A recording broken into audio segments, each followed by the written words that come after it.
Surekha Surekha kitchen में cooker की सीटी की आवाज के आगे सतीश की आवाज दब गई।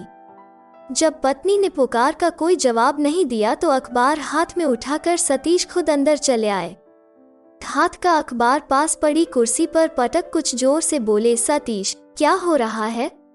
मैंने कल की खबर तुम्हें सुनाई थी कि पिता के पैसों के लिए बेटे ने उसकी हत्या की सुपारी अपने ही एक दोस्त को दे दी।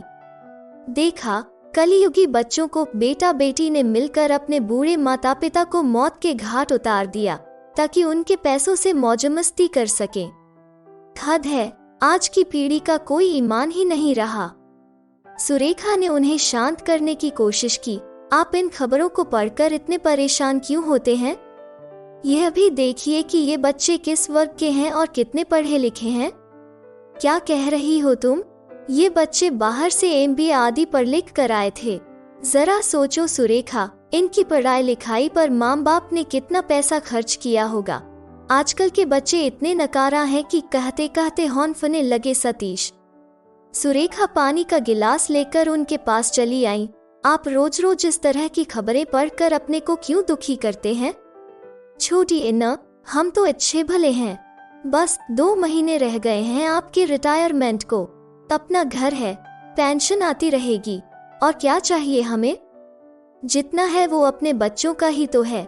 सतीश पानी का एक घूंट लेकर कुछ रुक कर बोले, बच्चों का क्यों? तीनों को पढ़ा लिखा दिया, अब जो करना है उन्हें खुद करना है। मैं एक पैसा किसी पर खर्च नहीं करने वाला। सुरेखा चौंकी। अरे ये क्या कह रहे हैं? सिर्फ अमन की ही तो शादी हुई है, अभी तो आभा की होनी है। आरुष भी आगे पढ़ाई करना चाहता है। फिर इस फिर से बचते हुए सतीश बाहर निकल गए। दरअसल जब से उन्होंने अपनी ही कॉलोनी में रहने वाले जगत को सुबह सुबह पार्क में फूट फूट कर रोते देखा तो उनकी सोच ही बदल गई। जगत उम्र में उनसे 10 साल बड़े थे। एक बेटा धनंजय और एक बेटी छवि। धनंजय को पढ़ा लिखा कर इंजीनियर बनाया। रिटायरमेंट में मिले फंड के पैसों से छवि की शादी कर दी। बचा खचा पत्नी की बीमारी में निकल गया। बेटे की शादी के बाद वे साथ ही रहते थे। महीना भर पहले बेटे ने उन्हें घर से निकाल दिया। जगत की समझ में नहीं आ रहा था कि वे इस उम्र में जाएं तो कहां जाएं। अपनी पूरी कमाई बच्चों पर लगा दी। उनकी पढ़ाई और शादी की वजह से अपना घर नहीं बना पाए। पेंशन नहीं, देखरेख करने वाला भी कोई नहीं। सतीश जगत का हाल सुनकर हिल गए। धनंजय को बचपन में देखा था उन्होंने, वो ऐसा निकलेगा क्या कभी सोचा था? सुरेखा को पता था कि सतीश एक बार जो ठान लेते हैं उससे पलटते नहीं हैं। कल रात ही आरुष ने उनसे कहा था, पापा मैं आगे की पढ़ाई के लिए अमेरिका जाना चाहता हूँ। छात्रवृत्ति के लिए कोशिश तो कर रहा हूँ, फिर भी 3 लाख तक का खर्च आ ही जाएगा। पापा क्या आप इतने पैसे उधार दे सकेंगे? आरुष ने बिल्कुल एक बच्चे की तरह कहा, मम्मा 2 साल बाद मेरा MBA हो जाएगा। इसके बाद मुझे कहीं अच्छी नौकरी मिल जाएगी। मैं पापा के सारे पैसे चुका दूंगा। आप बात कीजिए न उनसे। उस समय तो सुरेखा ने हाँ कह दिया था, पर अपने पति का रुख देखकर उसे शंका हो रही थी कि पता नहीं वे क्या जवाब देंगे। घर का काम निपटा कर सुरेखा सतीश के कमरे में आई तो वे कंप्यूटर के सामने चिंता में बैठे थे। सुरेखा धीरे से उनके पीछे आ खड़ी हुई। कुछ क्षण रुकने के बाद बोली, यह क्या चिंता लेकर बैठ गए? बच्चे भी पूछने लगे हैं अब तो, खाना भी सबके साथ नहीं खाते। और सतीश ने पलटकर सुरेखा की तरफ देखा। मेरे पास उनसे बात करने के लिए कुछ नहीं है, वे अपनी अलग दुनिया में जीते हैं सुरेखा। मैं साथ बैठता हूँ तो सब असहज महसूस करते हैं। ऐसा नहीं है, सब आपकी इज्जत करते हैं। अच्छा, कल बहू मायके जाने को कह रही है, भेज दे? सतीश झल्ला गए। तुम ये सब बातें मुझसे क्यों पूछ रही हो? उन्हें तय करने दो। अमन जिम्मेदार शादीशुदा आदमी है, उसे अपनी जिंदगी खुद जीनी चाहिए। सुरेखा चुप हो गई। ऐसे मूड में आरुष के विदेश जाने की बात करती भी कैसे? अगले दिन नाश्ते के समय आरुष ने खुद बात छेड़ दी, पापा मैंने आपको बताया था न कि MBA के लिए मेरा अमेरिका में एक यूनिवर्सिटी में चयन हो गया है। बस पहले साल मुझे 40% स्कॉलरशिप मिलेगी। मैं सोच रहा था कि अगर आप सतीश एकदम से भड़क गए, सोचना भी मत। तुम्हें इंजीनियर बना दिया, बस अब इससे आगे मैं कुछ नहीं कर सकता। यही तो दिक्कत है तुम जैसी नई पीढ़ी की, बस अपनी सोचते हो। यह नहीं सोचते कि कल तुम्हारे माता पिता का क्या होगा, हम अपनी बाकी जिंदगी कैसे जिएंगे। आरुष सकपका गया। अमन भी वहीं बैठा था। उसने जल्दी से कहा, पापा आप ऐसा क्यों कहते हैं? हम लोग हैं न। सतीश के होंठों पर व्यंग्य तिराया। तुम लोग क्या करोगे यह मुझे अच्छी तरह पता है। मुझे तुम लोगों से कोई उम्मीद नहीं, तुम लोग भी मुझसे कोई उम्मीद मत रखना। प्लेट छोड़ उठ खड़े हुए सतीश। सुरेखा को झटका सा लगा। अपने बच्चों के साथ ऐसा क्यों कर रहे हैं सतीश? आज तक बच्चों की परवरिश में कहीं कोई कमी नहीं रखी, अच्छे स्कूल कॉलेजों में पढ़ाया। अब अचानक उनके सोचने की दिशा क्यों बदल गई है? अमन उठकर सुरेखा के पास चला आया। माँ, पापा को आजकल क्या हो गया है? आजकल इतने गुस्से में क्यों रहते हैं? अचानक सुरेखा की आंखों से आंसू निकल आए। पता नहीं क्या क्या पढ़ते रहते हैं। सोचते हैं कि उनके बच्चे भी उनके साथ। क्या माँ, क्या लगता है उन्हें हम उनके पैसों के पीछे हैं? अमन ने सीधे पूछ लिया। सुरेखा की हिचकी बंद गई। पता नहीं बेटा, ऐसा ही कुछ भर गया है उनके दिमाग में। मैं तो समझा समझा कर हार गई कि सब घर एक से नहीं होते। अमन ने सुरेखा के हाथ थाम लिए और धीरे से बोला, इसमें पापा की गलती नहीं है। आजकल रोज इस तरह की खबरें आ रही हैं। पहले भी आती होंगी, पर आजकल मीडिया कुछ ज्यादा ही सक्रिय है। आप जाने दीजिए माँ, सब ठीक हो जाएगा।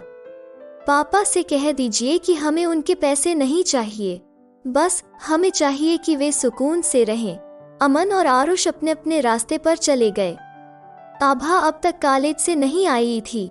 इस साल उसकी पढ़ाई भी पूरी हो जाएगी। आभा चाहती थी कि वो नौकरी करे। सुरेखा को लगता था कि समय पर उसकी शादी हो जानी चाहिए, पर उनकी सुनने वाला घर में कोई नहीं था। आरुष ने अमन की मदद से बैंक से लोन लिया और महीने भर बाद वो अमेरिका चला गया।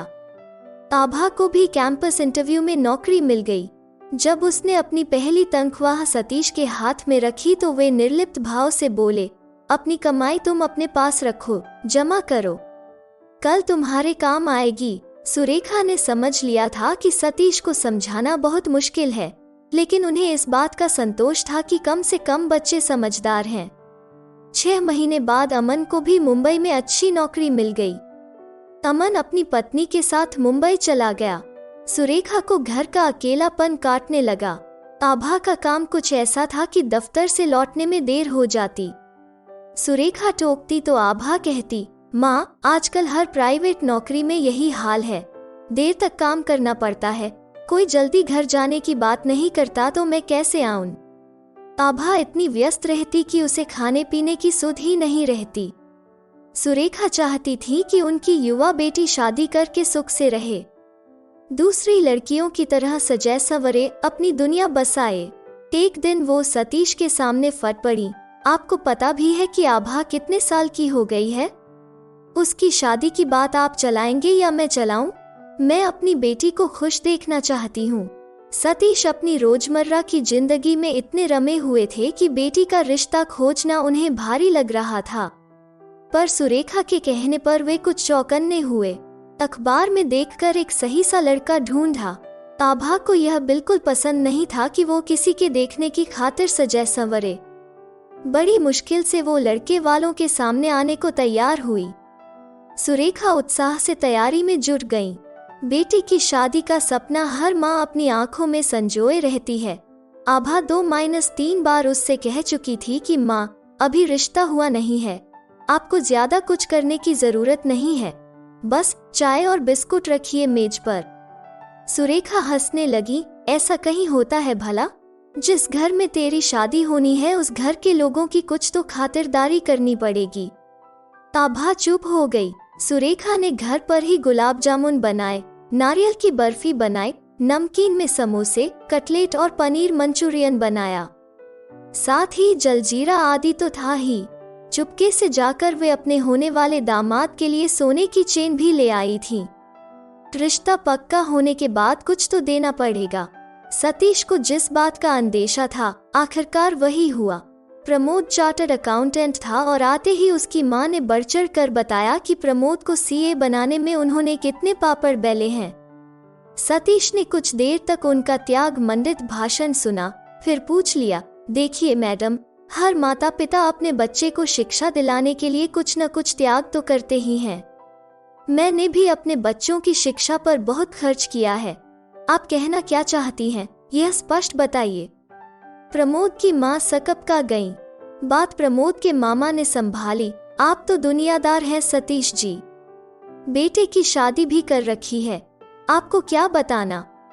सतीश गंभीर हो गए, अगर बात लेन देन की कर रहे हैं तो मैं आपसे कोई संबंध नहीं रखना चाहूंगा। सतीश की आवाज इतनी तल्ख थी कि किसी की कुछ बोलने की हिम्मत ही नहीं पड़ी। इसके बाद बात बस औपचारिक बनकर रह गई। उनके जाने के बाद सुरेखा अपने पति पर बरस पड़ी। लगता है आप अपनी बेटी की शादी करना ही नहीं चाहते। आपका ऐसा रुख रहेगा तो कौन आपसे संबंध रखना चाहेगा भला। सतीश ने अपनी पत्नी की तरफ निगाह डाली और शांत आवाज में कहा, मैंने अपनी बेटी को इसलिए नहीं पढ़ाया कि उसका रिश्ता ऐसे घर में करूं। सुरेखा रोने लगी, आप पैसे के पीछे पागल हो गए हैं। अपनी बेटी की शादी में कौन पैसा खर्च नहीं करता। सुरेखा के रोने का उन पर कोई असर नहीं पड़ा। वे वहां से चले गए। अचानक सुरेखा ने कंधे पर एक कोमल स्पर्श महसूस किया। आभा खड़ी थी। आभा धीरे से बोली, माँ रो मत, पापा ने सही किया, मुझे खुद दहेज देकर शादी नहीं करनी, मैं अपने लिए राह खुद बना लूंगी, तुम चिंता मत करो। बेटी का आश्वासन भी सुरेखा को शांत न कर पाया। 6 महीने बाद आभा ने एक दिन सुरेखा से कहा, माँ मैं किसी को आपसे मिलवाना चाहती हूँ। सुरेखा को खटका लगा।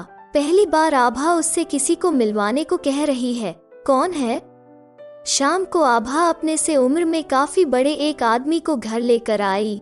माँ मेरे साथ काम करते हैं हरिहरन, बहुत बड़े साइंटिस्ट हैं और हम दोनों। आभा की बात पूरी होने से पहले सुरेखा उसे खींचकर कमरे में ले गई और बोली, आभा उम्र में इतने बड़े आदमी से ऐसा क्यों कर रही है बेटी, ऊपर से साउथ इंडियन। माँ आभा ने सुरेखा का हाथ कसकर पकड़ लिया। हरि बेहद सुलझे हुए और इंटेलिजेंट व्यक्ति हैं। आजकल नॉर्थ साउथ में क्या रखा है माँ, तुम्हें भी तो इडली सांभर पसंद है, क्या तुम होटल जाकर रसम और चावल नहीं खाती। हरि को तो अपनी तरफ का राजमा, अरहर की दाल और आलू के पराठे बहुत पसंद हैं। हम दोनों एक दूसरे को अच्छे से जानने समझने लगे हैं। मैं उनके साथ बहुत खुश रहूंगी माँ। कहते कहते आभा की आंखों में पानी भर आया। सुरेखा ने उसे गले से लगा लिया। आभा मेरे लिए तेरी खुशी से बढ़कर और कुछ नहीं है बेटी, पर एक माँ हूं ना, क्या करूं, दिल नहीं मानता। आभा की पसंद के बारे में सतीश ने कुछ कहा नहीं। उन्हें हरिहरन अच्छे लगे। आभा ने कोर्ट में जाकर शादी की। सुरेखा कहती रह गई कि पार्टी होनी चाहिए, पर हरि ने हंस कर कहा, मिसेज सतीश आप पैसा क्यों खर्च करना चाहती हैं, वो भी दूसरों को खिलला कर। Save it for tomorrow. तीनों बच्चे अपनी जिंदगी में रम गए। गाहिब गाहे आते तो कुछ लेने के बजाय बहुत कुछ दे जाते। सतीश अब पहले से कम बोलने लगे। अब उन्हें भी बच्चों की कमी खलने लगी थी। ऐसे ही चुपचाप एक दिन रात को जो वे सोए तो सुबह उठे ही नहीं। पहला दिल का दौरा इतना तेज था कि उनके प्राण निकल गए।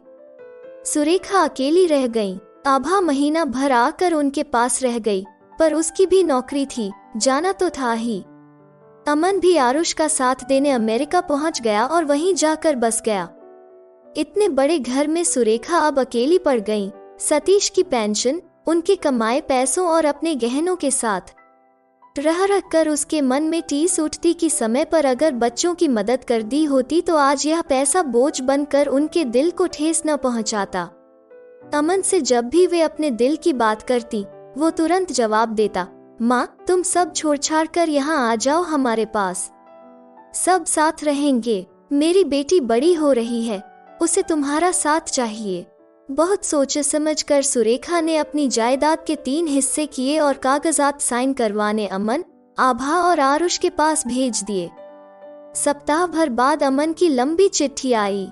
चिट्ठी में लिखा था, माँ, हमें वहाँ से कुछ नहीं चाहिए। हम तीनों बच्चों को आपने बहुत कुछ दिया है। आप अपना पैसा जरूरतमंदों में बांट दीजिए, किसी अनाथालय के नाम कर दीजिए। शायद इससे पापा की आत्मा को भी शांति मिलेगी। और हाँ, देर मत कीजिए, जल्दी आइए। अब तो कम से कम हम सबको साथ वक्त बिताना चाहिए। सुरेखा फूट फूट कर रोने लगी। काश आज यह दिन देखने के लिए सतीश जिंदा होते। जिस पैसे की खातिर सतीश अपने बच्चों से दूर हो गए, वो पैसा आज उनके किसी काम का रहा नहीं। तो दोस्तों, आपको ये कहानी कैसी लगी? प्लीज लाइक करें और रोज नई कहानियों के लिए चैनल को सब्सक्राइब जरूर करें। धन्यवाद।